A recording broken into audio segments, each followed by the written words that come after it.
Magandang araw, mga kaibigan. Sa episode na ito, pag-uusapan natin kung paano makakaipon ng 100,000 pesos sa loob ng isang taon. Alam ko, parang imposible para sa iba sa atin. Lalo na ngayong mahal na ang bilihin, at parang araw-araw na lang ay nagtataasan ang presyo ng mga pangunahing pangangailangan. Pero mga kaibigan, hindi imposible ang lahat. May pag-asa pa, huwag kayong mag-alala, dahil tutulungan ko kayo. Tara, simulan na natin. Unahin muna natin ang tanong na, para saan ba ang ipon na ito? Para sa pangarap mong bahay at lupa? Para sa pag-aaral ng anak mo? O para sa kinabukasan ng pamilya mo? Kapag malinaw sa iyo ang layunin mo, mas titindi ang determinasyon mo para makamit ito. Ngayon, kailangan nating gumawa ng budget plan. Huwag kayong matakot sa mga numero.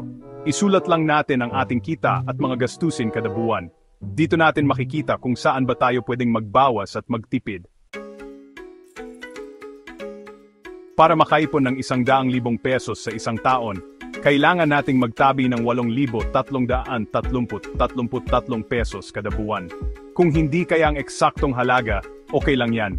Ang mahalaga ay mayroon tayong naitatabi, kahit magkano, basta't tuloy-tuloy lang. Chapter 4, alam nyo ba, ang mga maliliit na gastos kapag pinagsama-sama lumalaki rin.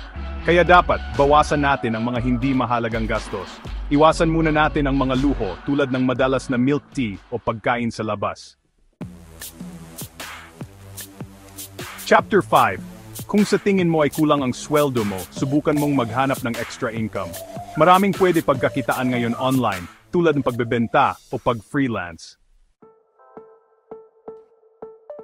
Chapter 6, may ipapakilala ako sa inyong sistema na epektibo sa pag-iipon, ang envelope system.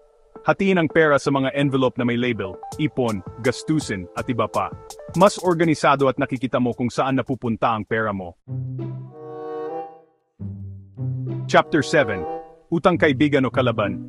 Iwasan muna natin ang mangutang kung hindi naman ito emergency. Mas mabuting mag-ipon muna tayo bago gumastos para sa mga gusto natin. Chapter 8, may apps na para diyan. Sa panahon ngayon, maraming apps na pwedeng makatulong sa pag-track ng ating mga expenses. Subukan ninyo ito para mas madali ang pagtitipid. Chapter 9, maging practical best. Maraming paraan para makatipid. Halimbawa, magluto na lang sa bahay kaysa kumain sa labas. O kaya bumili ng mas murang brand. Simple lang pero malaki ang matitipid mo.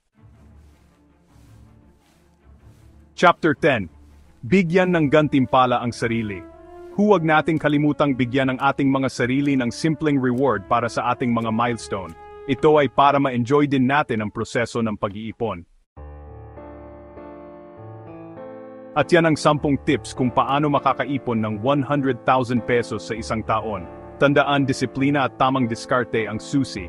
Huwag tayong mawala ng pag-asa. Kung kaya ng iba, kaya mo rin yan, kabayan. Salamat sa inyong panonood. Hanggang sa susunod.